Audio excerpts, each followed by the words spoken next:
Okay? Hey Fido, nice Kiss shirt. And we're Strutter, and we chew them up and we spit them out. Hi-ho, everybody. Howie's here. What's that? Fido's here. What's that? Welcome to episode 56 of Hey, man. Nice Kiss shirt. And I got a nice one. It's nice and tight, is what it is. It's tight. It's the Lick It Up. 1983. It's the Lick It Up jersey. 1983. What are they calling? The kids are calling jerseys now. It's a raglan. Raglan? Yeah, apparently that's the thing. Raglan. Raglan, the sailor's only t-shirt. Yeah. And you're rocking the End of the Toad. I think it was the second leg, right? With the crazy it's a bootleg shirt. You got a bootleg. And yeah, it's got the solo album faces on the back. I dig that one. It Throw does. it up in here. Do that. That's the So better yeah, side. I'm starting to recycle it, go back through the cycle. Turns out there's a finite supply of Kiss shirts. I cannot for the life of me find my revenge. Yes, I will have my revenge. I just don't know when. But actually, what I was sporting was the winged wheel. Oh, yeah. Jack. Good night for the Wings tonight. Yeah. First place, baby. Back on top. Back on top. And with that bit of good news, Creepy Crawlers released a song called Peter Criss, and man, I like it better than side 2 of Creepy Crawlers. Peter Criss's album. I like it better. I'm happy that he did it. I think it's his strongest record. But as far as like loving every song, I'm probably about 60 to 70% love it. Not a big fan of rubbernecking. I mean, it's just going to be one of those things that I keep revisiting and, keep trying to love. Kind of like I still periodically do with Crazy Nights. I always want to love all my Kiss albums, and it's just not Possible. It's just not feasible, man. Not feasible. But I won't quit quitting. I'll keep trying. If you haven't heard the brilliant Helicopters tune, Paul Stanley, check it out.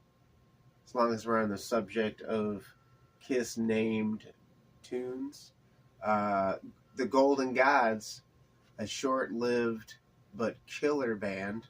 Look for the Thorny Crown of Rock and Roll. I think they've got a song called Paul Stanley. It's great. It's not on Thorny Crown. It's I think it's an unreleased B-side. Might have been a single, but yeah, there's your non-Kiss musical recommendation for the day. Some Golden Gods. We've been throwing all kinds of crap out there when we're supposed to be talking about Kiss. Well, let's get into it. What are you doing? Getting into? We're doing this, as we do, as rock and roll all night and journal every day. It's a year-long guide celebrating the fun of being a Kiss fan. Rick Howard doing it for you. I gotta look at his basement because you put up a couple pictures and stuff. Yeah, you gotta watch. Here's the thing about Powie. He's gotta watch all of our episodes. I don't watch them.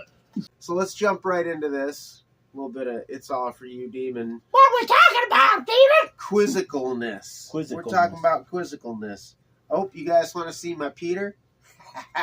There he is. There's Peter. He's on the brain. Hey, Peter Criss, stick your face out where I can see it. As we were leaving a Kiss concert.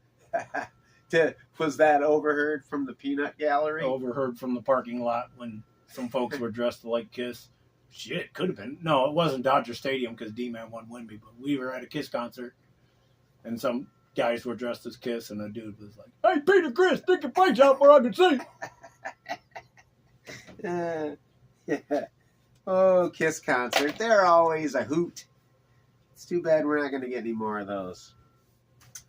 But we do have this. We do have December 3rd asking us, what is one piece of Kiss merchandise that you have purchased on impulse without consideration or hesitation? You just saw it and you were just like, I must have you. I think it was a Kiss Army sticker at a music store. And I think D-Man got it, though. I think D-Man bought it and gave it to me. It was like $1. It was like a Kiss Army sticker. It was like, oh, shit. Gotta have it. I think it was just right there. I think it was a Guitar Center or something, maybe. It was a Kiss item where a Kiss item didn't necessarily belong. Right. Just kind of jumped out at you. Yep. I think it was an impulse thing. When I found that somebody had a ticket stub for my show, 7/13/79, I was just like, all right, Gimme. I'm friending this dude. And it later turned out, soon discovered that he went to school with longtime friends of mine, with Chris Kinney and Russ Thorpe. We lived in the same county, and you just sort of assume that anybody who's diehard Kiss fan enough to collect the stuff that we're all gonna know each other. But I was like, hey, small world. I've been looking to replace my Dynasty stub since the arson. So since like 81. And boy, when I saw that he had a list of stuff that he had and that was on the list, I was like, wham, I don't care how much it costs. I am reaching out to this dude and I'll throw a pic of that stub. But that's what it is for me. Moving on to December 4th. Was Kiss collecting more enjoyable before the internet, eBay, etc.? And why? See, I don't know, because I wasn't collecting, but I thought about it, and I thought, man, it probably would have been fun to go hunt stuff down and go to like a Kiss convention like before they got whacked. Yeah. When they were in the hands of the fans. Well, that kind of folds into my answers. It's like, okay, before prices got ridiculous. Mm-hmm. And that's, eBay was that's kind of the big problem, like eBay being the proverbial shallow plastic hallway. What the hell you say? It just, I've not been on eBay in centuries. Well, and and I didn't get, I don't know when eBay started, but I got on the internet. I worked for an internet company in '95, and it was probably a couple of years, maybe a year. I know I didn't immediately get onto eBay and start buying and selling stuff, but I suspect that in the early days it was a little more. I don't know. I guess, for lack of a better term, people got greedy. People just started realizing, hey, there is a sucker born every minute. And if I put this item up for a crazy price, I will probably find somebody gullible enough to pay. And that just sets a dangerous precedent, and prices keep creeping up. And some of that's warranted, because as we get older and the merch gets older and more rare, it is worth more. Of course, stuff's worth what people are going to pay. Simple as that. And it was so much better before that precedent was set. And like you say, with conventions and record shows, not even straight up Kiss conventions, but some record shows too. Yeah. I think D-Man found bootleg stuff. Fried Alive and stuff. He might have found. Yeah. Fancy Fair, Fancy Mix. You could always find Kiss stuff, and it was pretty affordable. But that's my excuses. Is I've always been poor, and I have to be really strategic about what I buy, and I guess that's why I don't really consider myself a collector, because just on that scale, as I realize I'm sitting here next to a Kiss pinball machine and a Kiss record player, and those things are getting to be holy grails now, sleeping bag, but that, for instance, I've had that since '78. Better then. Shit got different. That's right. And it keeps getting different. All right, December 5th. I don't know if it's not really. Well, I'll give the question first. December 5th asks, using only your memory, no phone or computer, list all the Kiss albums that are not titled after a song. Kiss. Ding. Rock and Roll Over. Shoot. Try to go chronologically. That's what I was trying to do, kind of. What was the one I said? Hot in the Shade. Hot, hot, hot in the shade.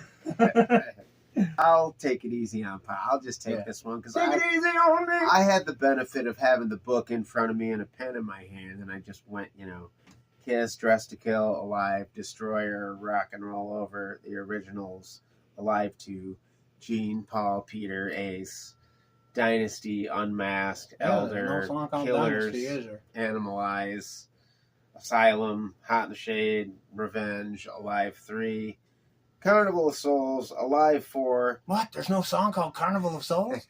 I keep singing it. Sonic Boom and Monster, Carnival of Souls.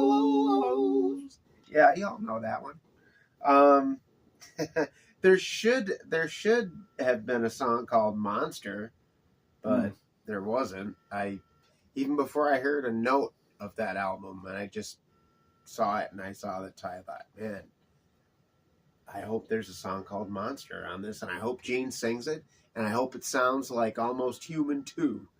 But I was denied. So yeah, basically, name the Kiss albums that are named after songs. Well, Hotter Than Hell and Love Gun. Yeah, there you go. Well, and I didn't, I omitted like the greatest hits compilations, Moving on to December 6th. If you could learn any song on piano from the Almo Kiss solo album songbooks, which song would it be, and why do you feel this song best translates to piano? Snowblind. No, I'm just kidding. I was actually thinking Hold Me, Touch Me, because that's like Greatest American Hero. It totally does have that William Cat vibe to it, doesn't it? Yeah. I'd probably have to go with Radioactive. I mean, there's piano in there. Might be cool to arrange Fractured Mirror for piano. Wow.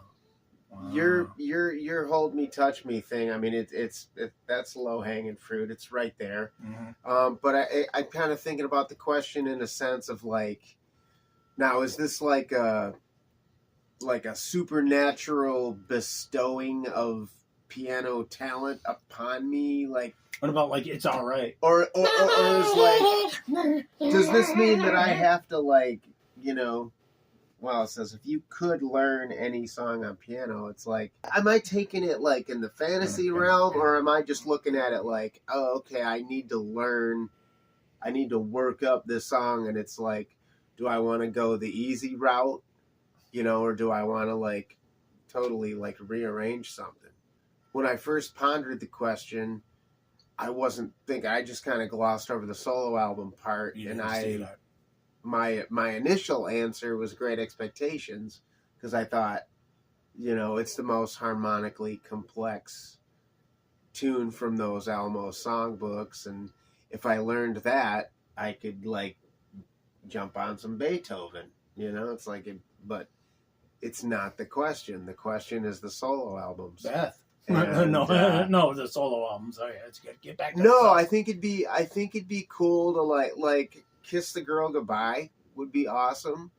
I know you're not a big fan, and most people aren't, but damn it, people. Now that Peter's got a new record out at 80 years old, go back to 78 and give an honest appraisal of that solo record. There's a lot of great music on Peter's solo record. Hey, they released 2 singles off it. That's all I'm saying. That's all I'm saying. So yeah, I think easy thing.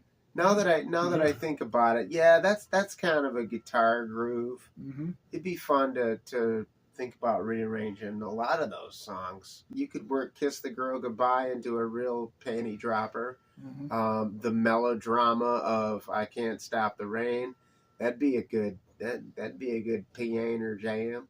I Can't Stop the Rain would best translate because it's already there. There's a fairly prominent piano part on it. Oh, yeah. But I just think I like Kiss the Girl Goodbye a little bit more, and so I'd probably tackle that one. December 7th.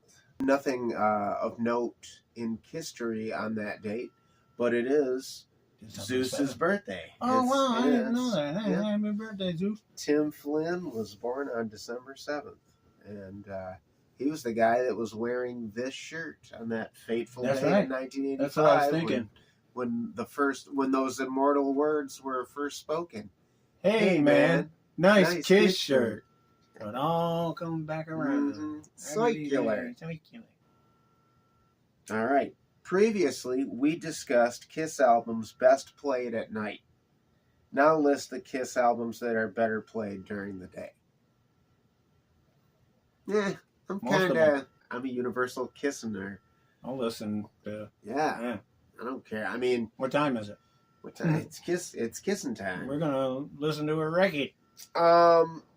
But I did jot down Crazy Nights and Hot in the Shade because they're Daytime. there's album. there's a lightness to those records to my mind. I can't really articulate what makes those records sound daytime when, say, Hotter Than Hell to me is like a very nighttime record. Right.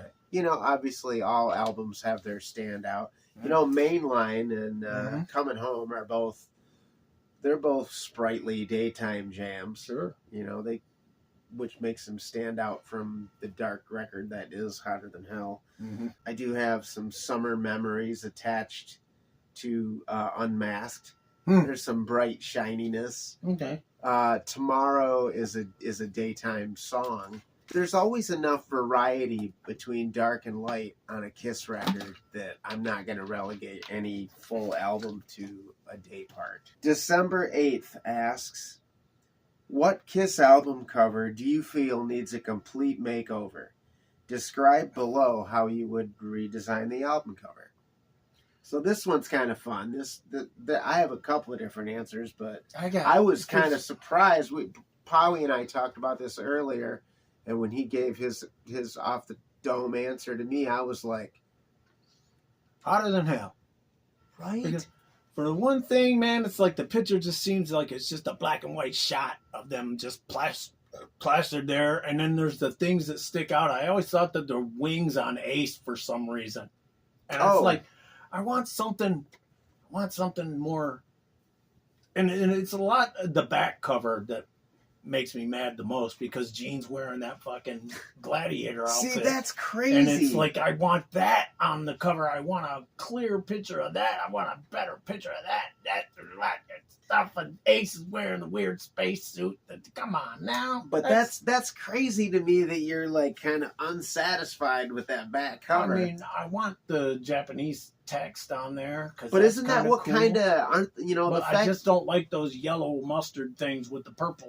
No, I don't know what that is. I still don't know what those are. Hey, if anybody's got any ideas as to what those things are, like Norman Seif was on some heavy drugs, man. No, I think it was it John Hammersfeld was the art man? I thought it was Norman Seif. He was the photographer. I should have saved that for trivia. Yeah. It's like name the art director on Hotter Than Hell, and I think it's John Hammersfeld. Check me in the comments if I'm wrong there. Hey, and as long as I'm talking about trivia, remember from a couple of weeks ago, Powie offered up another trivia question. Kiss's original manager, right? Yep. Right. So, still haven't seen an answer in the comments for Kiss's original manager. But no, I digress. Back to the idea what's of, what's your album cover? What are you going to do? As you can see behind me, the American...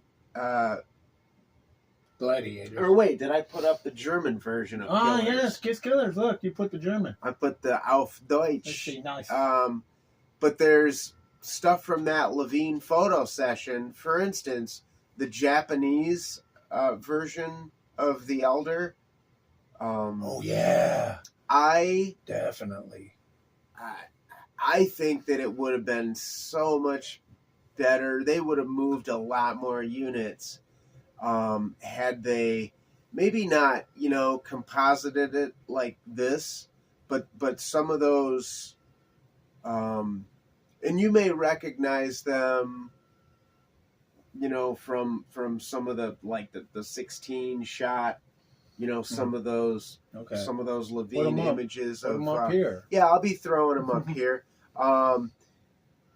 Those of you who follow Frankenstein on YouTube, Ken Nardi, the images from again, I believe it's the Levine session with the white backdrop where you see the full length images of Elder era Kiss. Yeah. Man, the band would have done so much better to put the new look on the album. Yeah. So because that caught me by surprise. I think I saw him on like Solid Gold or something, and I was like, "What?" Yeah, right. Yeah, yep.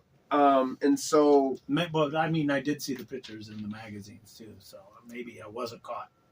Well, no, because I didn't see Solid Gold for years. I didn't see Solid Gold when it aired. Mm-hmm. And I also missed Fridays. Oh, so wow. All I knew was that the 16 magazine, get a load of Kiss's new look. But Animalize, I'm not the biggest fan. I like it when the images of the members of Kiss are prominently displayed. Obviously, there are exceptions. Double Platinum looks cool. I thought without their faces. Right. I thought Animalize. No, not Animalize. That one, but I was thinking Asylum too. That kind of looked like they were going for like the Motels kind of look, like Martha Davis. Mm-hmm. Like the Motels had an album that was similar, I think, with her and like the whole cartoony thing and the funny colored lips and that. Did you dig that cover when you saw it? I did not. Asylum, I did not. I was like, no. You didn't. You weren't hip on the color coded lips kind of thing. I thought. I mean, like the Revenge look that they had, the leather, the tough, and that's stuff, another one. I thought they should have done that for Asylum. I thought they should have looked tougher. Like Hot in the Shade, I thought they should have put themselves on the cover of that too. Those are two more albums that are on my list. Right. I wanted to unpack a couple of different options, and it's same thing. I think Revenge should have. I love the back cover of Revenge, and I think that should have been the front. Right. I think for fans to see, oh shit, a blonde in Kiss, like blonde guy in Kiss, that was cool. Yep. Like they should have put that on the front. Right. And also Carnival of Souls, I think like the original flaming gimp mask cover, is that what it was? Yeah, I've seen that picture. Cover. I've seen that picture. I'll throw it up here. But I thought that it was them like in the studio or whatever, or like in that room. Yeah, I've seen that picture. I thought that's an alternate cover. No, that's the cover they went with. It's just them standing there with the weird fisheye. Yeah. And I'm just kind of like, I don't know. Carnival of Souls is that whole thing is complicated. Sure is. Because I'm not one of those people who doesn't like it because it's a depart. I love when Kiss releases a departure, but that doesn't mean I have to like the timing of it or the art direction or whatever. But so I did put Carnival of Souls on the list as a possible option.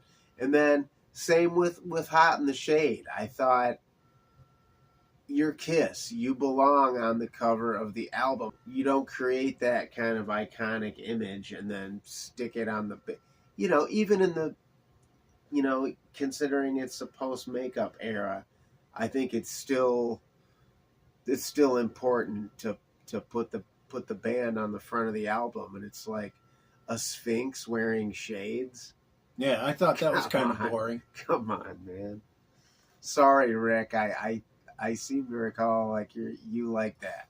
I didn't get it. I was like, what are they going for here? I don't really I still know. say they Sphinx. I like that. Yeah. That's a good. We have to keep that one. Yep. I think that's the name of the episode there, Clem. I still think they Sphinx. Okay.